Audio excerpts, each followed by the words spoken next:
사랑하는 성도 여러분, 오늘 예배 자리 가운데 나와 하나님의 은혜를 바라보며 믿음으로 예배드리시는 성도님들의 삶 가운데 하나님의 은혜와 평강이 가득하시기를 바랍니다. 오늘 함께 말씀을 나눌 때에 영원한 하나님의 말씀으로 라는 제목으로 함께 은혜 나누기를 원합니다. 혹시 영원할 것이라고 믿었던 것이 사라지는 경험을 해보신 적이 있으십니까?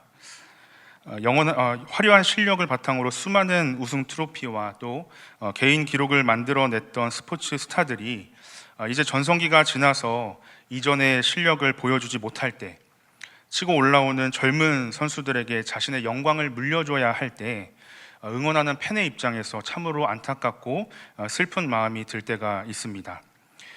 엄청난 인기와 또 화려한 외모를 자랑했던 연예인들의 그 화려함이 시간의 흐름 속에서 희미해져 갈 때 우리는 세월의 파도 앞에 속절없이 쓰러져가는 모습을 보게 됩니다.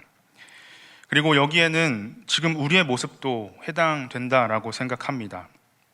과거의 추억과 기록으로 남겨놓았던 우리의 사진들을 다시 꺼내어 볼 때 우리가 그토록 지키고 싶었던 영원할 것만 같았던 젊음과 건강 역시 점점 사라지는 것을 경험하면서 살아가고 있다라는 것이죠. 아마 이 자리에 계신 성도님들께서도 옛 사진들을 보시거나 옛 기억들을 떠올려 보실 때 그땐 그랬었지 라는 생각과 함께 시간이 정말 빠르게 흘러간다라는 것을 느끼실 때가 있으실 거라고 생각합니다. 그리고 한번 지나간 과거는 절대로 다시 붙잡을 수 없는 것임을 우리가 실감하면서 살아가고 계실 거라고 생각합니다. 이와 같이 우리 인생을 포함해서 이 세상에 존재하는 모든 것은 사실 시간이 지나면 과거의 것이 되고 낡고 빛을 잃어갑니다. 아무리 좋은 최고급 자동차라 할지라도 5년, 10년의 시간이 흐르면 오래된 차가 되어서 수리를 해야 하죠. 우리가 손에서 놓지 못하는 스마트폰도 1년만 지나면 구형이 되어가고 또 우리가 살고 있는 집도 시간이 지나면 손을 봐야 할 곳이 많아져서 결국에는 다시 부수고 다시 새롭게 지어야 합니다. 이 세상에 시간이 지나면서 낡지 않고 썩지 않고 부서지지 않는 것은 아무것도 없다라는 것이죠. 이처럼 우리가 발을 딛고 사는 세상의 모든 것은 유한하다라고 볼 수가 있습니다. 영원할 것 같은 것은 아무것도 없죠. 그래서 우리는 어떻습니까? 불안해합니다. 무언가 변하지 않는 것을 붙잡고 싶어 합니다. 이러한 우리 인생 가운데 오늘 본문의 저자는 분명한 한 가지를 선포합니다. 그는 불안한 인생의 바다를 향해 하는 우리에게 영원히 침몰하지 않는 견고한 닻이고 절대로 꺼지지 않는 등대의 빛이 무엇인지를 분명하게 선포하고 있는데요. 그것은 바로 영원한 하나님의 말씀입니다. 그리고 이를 통해 우리의 믿음, 우리의 구원, 그리고 어두운 인생을 살아가는데 우리의 소망을 어디에 기초하며 살아가야 하는지를 함께 살펴보기를 원합니다. 잠깐 있다 사라질 안개와 같은 세상의 것이 아니라 영원 전부터 영원까지 살아 역사하시는 하나님의 말씀 위에 우리의 인생을 세워가는 지혜와 또 결단이 있는 시간 되시기를 바랍니다. 오늘 본문에 기록된 베드로전서는 우리가 잘 알고 있듯이 사도 베드로에 의해서 기록된 말씀입니다. 그는 당시 소아시아 지역, 오늘날로 터키 지역에 흩어져 살고 있었던 성도들에게 이 편지를 기록했는데요. 베드로는 이들을 나그네라고 부르고 있습니다.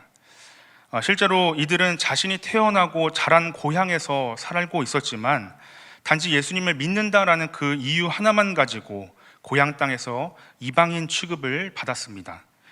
당당하게 자신이 그리스도인이라는 사실을 세상 속에서 밝히는 것이 어려웠던 것이죠. 정황상 그리스도인이라고 하면은 경제적인 그리고 사회적인 불이익을 당할 수밖에 없었습니다. 예를 들어 이방인들의 음란하고 방탕한 삶과 달리 구별된 삶을 살아간다는 것 그 자체가 곧 다른 이들의 미움과 비방을 초래하는 일이 되었기 때문에 쉽게 자신의 영적 신분을 드러내지 못하는 상황 가운데 놓여져 있었다라고 볼 수가 있습니다. 그러니까 굴러온 돌이 박힌 돌을 빼어내는 것처럼 다수의 이방인들 사이에서 소수의 그리스도인들은 그리스도인으로서 살아갔던 이들은 형편은 마치 낯선 환경에 처한 이방인이자 그리고 정처 없이 떠도는 나그네와 같은 모습으로 인생을 살아갔다라는 것입니다.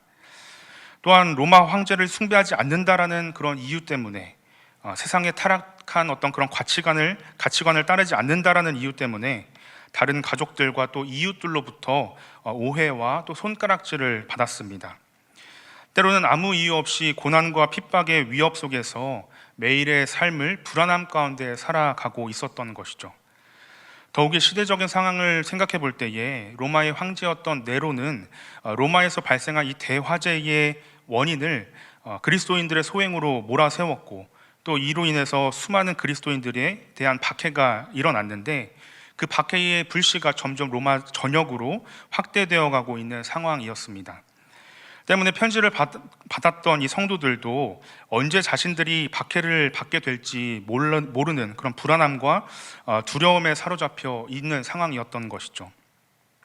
즉 안으로 보나 밖으로 보나 여러 가지 불과 같은 시험에 직면해 있는 이러한 어떤 상황 속에서 베드로는 이 땅에서 나그네와 같은 성도들의 상황을 영적으로 승화시켜 주고 있습니다. 그는 이들을 향해서 격려의 서신을 기록했던 것이죠. 여러 가지 고난과 시험에 직면한 성도들을 향해서 베드로는 하나님의 은혜에 굳게 서서 모든 고난을 극복하고 격려하기 위해 지금 이 편지를 쓰고 있습니다. 즉 수신자들은 세상적인 시선으로 바라보면 어디에 속할 곳이 없는 이방인과 나그네와 같은 그런 어려운 삶을 살아가고 있었지만 영적으로는 하나님의 택함을 받은 거룩한 족속이며 영원한 기업인 천국을 향한 순례의 길을 걸어가고 있는 거룩한 나그네라는 정체성을 가지고 있었던 것입니다. 그래서 베드로는 거룩한 나그네라는 이 영적 신분과 또 정체성을 가지고 이 땅에서 그리스도인들이 살아가는 동안에 마주하게 되는 고난에 대한 어떠한 인식과 어떠한 자세를 가지고 이것들을 극복해야 하는지 교훈하고 있습니다. 그런데 베드로는 단순하게 조금만 참으면 모든 것들이 다 괜찮아질 겁니다 라고 그렇게 막연한 위로를 건네고 있지 않습니다. 세상과 타협해서 세상의 지혜를 따라 지혜롭게 살아가십시오 라고 어떠한 세상적인 조언도 건네지 않고 있습니다. 대신 이들의 흔들리는 삶을 영원하고 견고한 반석 위에 세울 수 있는 유일한 진리를 선포하고 있는데요. 바로 오늘 본문의 말씀을 보면 이 세상에서 유일무이하게 영원히 썩지 않고 변하지 않는 항상 있는 하나님의 말씀 위에 우리의 인생을 견고하게 세워야 한다라고 그렇게 말씀하고 있습니다. 먼저 23절 말씀을 보면 하나님의 말씀은 썩어질 씨로 된 것이 아니고 썩지 아니할 씨로 된 것이라고 말씀합니다. 여기서 썩어질 씨와 썩지 아니할 씨로 대조하며 표현하는 것은 하나님의 말씀을 상대적으로 부각시키기 위한 그런 표현적인 장치라고 볼 수가 있는데요.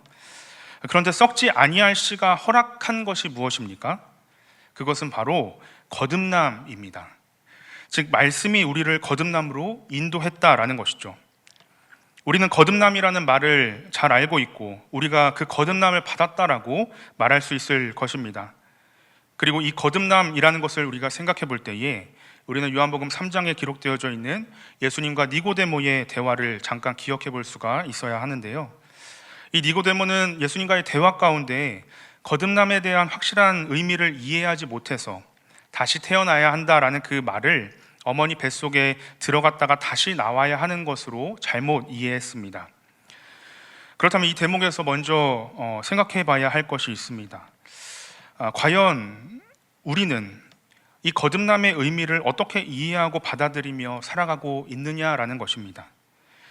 혹시라도 니고데모와 같이 거듭남의 진정한 의미를 깨닫지 못해 잘못 오해하고 계신 분들이 있지는 않으십니까? 앞선 베드로전서 1장 3절은 이렇게 말씀합니다. 우리 주 예수 그리스도의 아버지 하나님을 찬송하리로다. 그는 많으신 긍휼대로 예수 그리스도를 죽은 자 가운데서 부활하게 하심으로 말미암아 우리를 거듭나게 하사 산 소망이 있게 하시며. 우리가 함께 읽지는 않았지만 이 대목에서 베드로는 거듭남의 진정한 의미와 근거가 무엇인지를 밝혀주고 있는데요.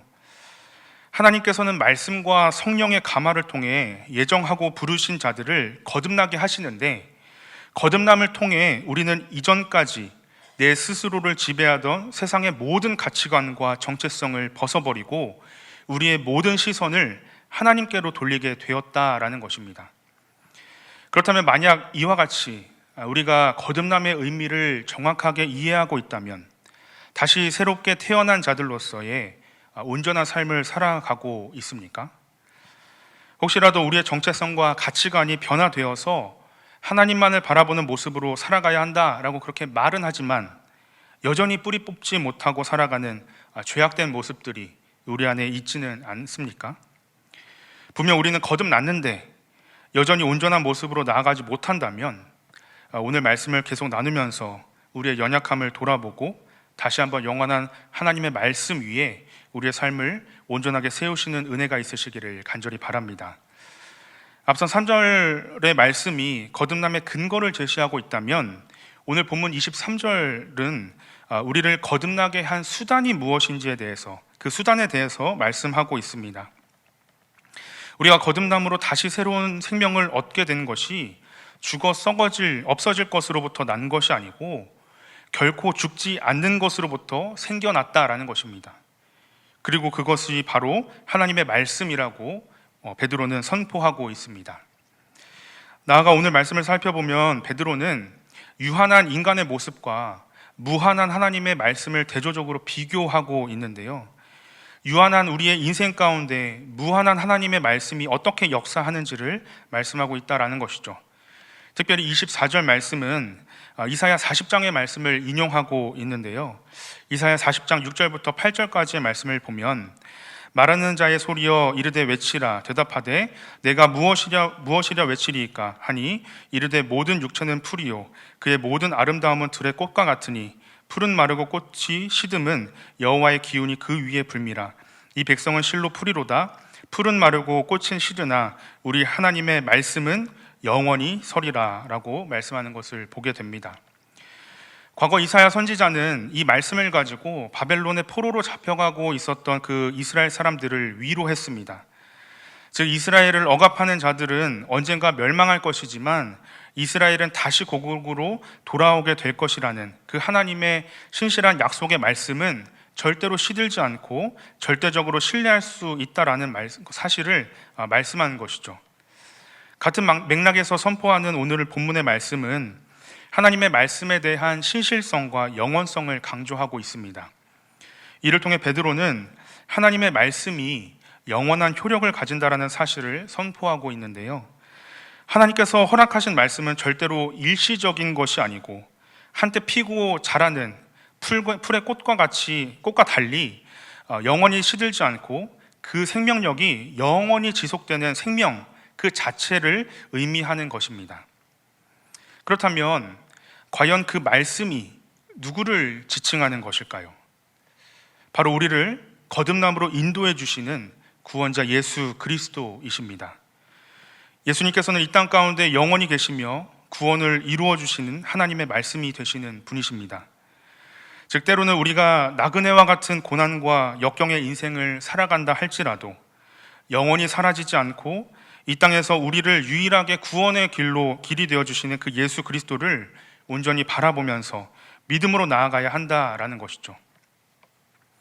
그렇다면 오늘 말씀을 통해 영원한 하나님의 말씀으로 거듭남을 입어서 그의 자녀가 된 우리가 무엇을 기억하고 또 어떠한 모습으로 인생을 살아가야 할까요? 첫 번째로 우리가 기억해야 할 것은 우리는 살아있고 영원히 우리와 함께하는 그 하나님의 말씀만을 항상 붙잡고 살아가야 합니다. 앞서 언급했지만 오늘 우리가 함께 말씀을 나눌 때에 분명한 진리 한 가지를 깨달을 수가 있는데요. 그것은 바로 우리의 거듭남이 바로 하나님의 말씀으로 되었다라는 사실입니다. 특별히 본문에 나타나 있는 하나님의 말씀의 특징은 우리의 신앙을 더욱 선명하게 만들고 또 이로 인해 우리는 굳건한 믿음을 갖게 됩니다. 그렇다면 오늘 본문에서 하나님의 말씀이 가지고 있는 특징이 무엇이냐라고 이야기를 할 때 23절에서는 무엇을 언급하고 있습니까? 첫 번째 특징은 하나님의 말씀, 즉 성경은 살아있다라는 것입니다. 살아있다라는 그 의미의 원어적인 표현을 살펴볼 때에 그 안에 힘이 있어서 역동적으로 살아 움직인다라는 뜻을 갖고 있습니다.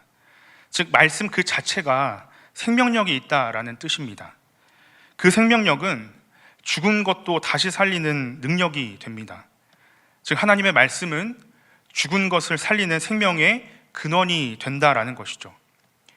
이는 하나님의 말씀은 생명을 주는 놀라운 힘을 가지고 있음을 의미한다라고 볼 수가 있는데요. 에스겔이 마른 뼈들을 향하여서 주님의 명령을 외쳤을 때 그 뼈들이 살아났던 것처럼 하나님의 말씀은 영적으로 죽은 자들을 다시 되살리는 힘이 있다라는 것입니다. 아울러 오늘 말씀 가운데 본문이 강조하는 두 번째 특징은 항상 있다라는 것입니다. 이것은 하나님의 말씀이 다른 어떠한 말들과 비교되는 가장 큰 특징 중에 하나라고 생각해 볼 수가 있는데요. 우리가 평생 주고받는 말, 이 말이라는 것은 사실 모두 사라지는 것에 불과합니다.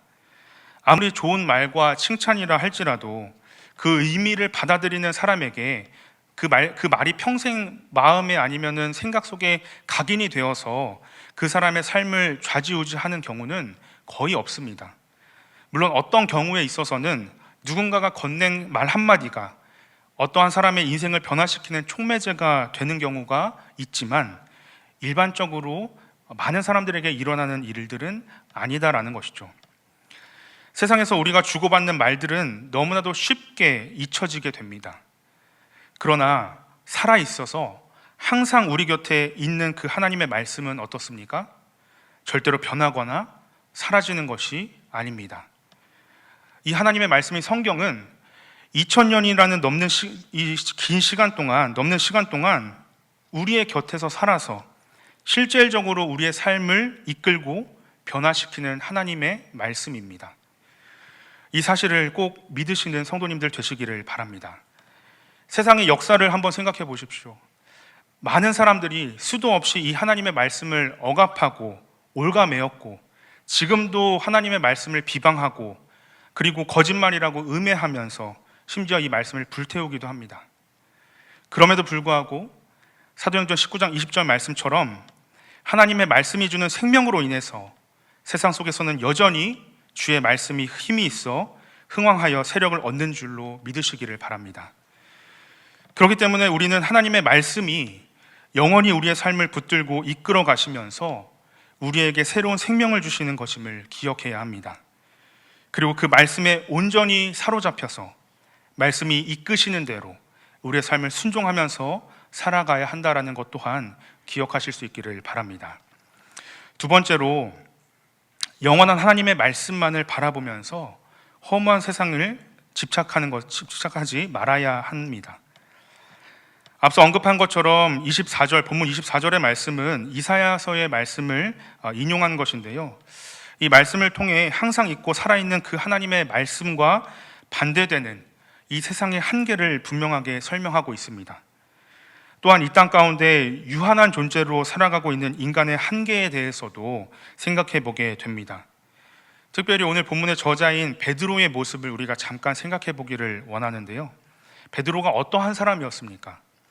그는 예수님의 제자 중에 한 사람이었고 또 그 중에서도 예수님을 가장 가까이에서 모셨던 사람이었습니다. 또한 예수님께로부터 특별한 사랑을 받았던 사람이었죠.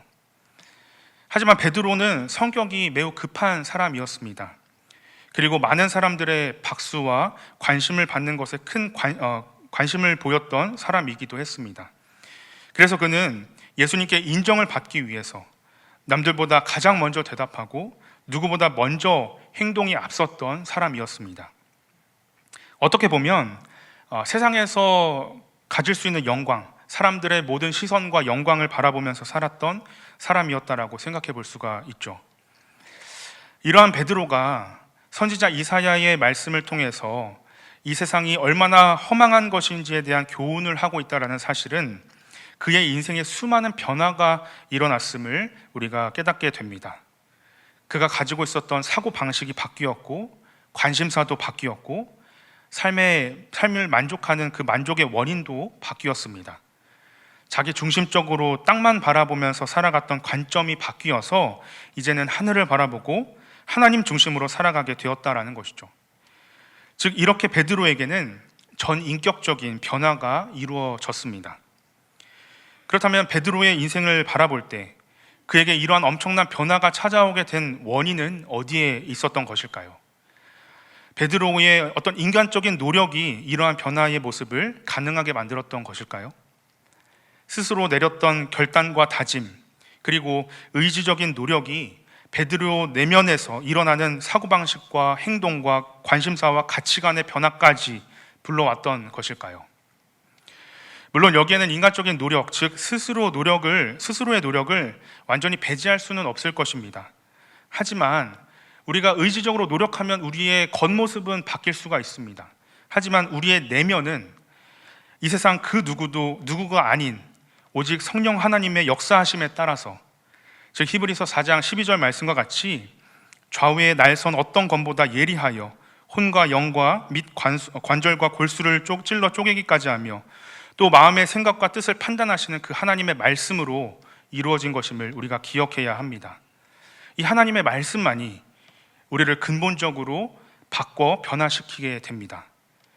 때문에 세상에 집착하지 않으면서 우리의 삶이 전인격적인 변화를 이루기 위해서는 인간적인 노력과 도움이 아닌 오직 성령 하나님의 도우심을 날마다 간구해야 한다라는 것이죠. 골로새서 3장 1절부터 2절 말씀을 보면 그러므로 너희가 그리스도와 함께 다시 살리심을 받았으면 위의 것을 찾으라. 위의 것을 생각하고 땅의 것을 생각하지 말라라고 말씀하는 것을 보게 됩니다. 이것은 말 그대로 하늘에 있는 것에 우리의 마음과 생각을 집중하라라는 의미입니다. 그런데 우리는 어떻습니까? 이러한 사실을 잘 알고 있지만 그럼에도 여전히 땅의 것에 집착하고 땅의 것을 좋아하면서 살아갑니다. 아무리 그리스도인이라고 불리는 우리라 할지라도 땅의 것을 소유하지 못하면 얼마나 속상해하면서 인생을 살아가십니까? 실제로 저도 이러면 안 되지 하면서도 인간적인 마음 때문에 누군가가 잘 먹고 잘 사는 그런 모습을 보면 왜 그렇게 배가 아픈지, 왜 나에게는 그러한 일이 일어나지 않는 것인지 속상해할 때가 있습니다. 이러한 모습은 사실 우리 모두가 동일하게 가지고 있는 연약한 모습이라고 생각을 합니다. 그리고 이렇게 연약한 모습을 통해 우리가 얼마나 땅의 것을 사모하면서 살아가는지 알 수가 있죠. 하지만 지금 이 순간 우리가 땅에 살고 있지만 우리의 초점은 오직 하늘만을 향해 있어야 한다라는 것입니다. 우리의 두 발은 이 땅에 붙어서 인생을 살아가고 있지만 우리의 머리는 하늘을 향해 있는 것처럼 언젠가 늙고 사라질 땅의 것에 우리가 연연하는 것이 아니라 오직 성령의 도우심과 또 우리를 진정으로 변화시키는 영원한 그 하나님의 말씀만을 가까이 하면서 날마다 하늘의 소망을 바라보면서 살아가시는 귀한 성도님들 되시기를 바랍니다. 더욱 성령의 도우심만을 바라보면서 겸손한 태도로 살아가실 수 있는 귀한 성도님들 되시기를 바랍니다. 세 번째로, 항상 있고 살아있는 그 하나님의 말씀은 우리에게 전해진 복음, 곧 예수 그리스도임을 우리가 기억해야 합니다. 베드로는 25절에서 위대하고 영원한 말씀의 실체가 무엇인지를 명확하게 말씀하고 있습니다. 그는 우리를 거듭나게 한 썩지 않을 씨앗, 살아있고 항상 우리 곁에 있는 풀과 꽃이 시들어도 영원히 존재하는 그 말씀의 실체가 바로 너희에게 전한 복음이다라고 선포하고 있습니다. 여기서 너희에게 전한 복음이라는 말의 원어적인 의미는 너희에게 기쁜 소식으로 전파되었던 그 말씀이라는 의미입니다. 이것이 무엇을 의미합니까? 영원한 하나님의 말씀이 저 하늘에 떠다니는 뜬구름처럼 신비로운 개념이 아니다라는 것입니다. 이 말씀은 바로 사도들을 통해서, 전도자들을 통해서, 그리고 오늘날 저와 같이 말씀을 전하는 자들과 이 자리에 앉아 계신 성도님들의 입술을 통해서 구체적으로 선포되고 전달된 예수 그리스도에 관한 기쁜 소식 그 자체라는 것입니다.